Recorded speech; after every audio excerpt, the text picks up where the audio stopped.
আমরা অনেকের কাছেই একটা কমপ্লেইন শুনি যে আমার বস আমাকে দেখতে পারে না, বা আমার বস আমার নিড, আমার ওয়ান্টস, আমার ইন্টারেস্ট, আমার কনসার্ন নিয়ে একেবারেই কনসার্ন না। বস শুধু তারটা নিয়ে আছে, বরং আমি যখন আমার নিডটা নিয়ে, আমার প্রমোশন নিয়ে, আমার ইনক্রিমেন্ট নিয়ে, আমার ক্যারিয়ার গ্রোথ নিয়ে বসের কাছে যাই, বস এটাকে পাত্তায় দেয় না, খেপে যায়।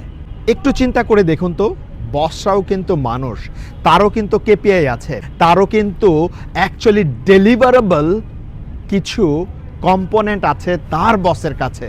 কখনো কি ওই প্রান্ত থেকে ভেবে দেখেছেন আপনার বসের নিড কি, আপনার বসের কনসার্ন কি, আপনার বসের কেপিআই কি, আপনার বসের প্রায়োরিটি কি?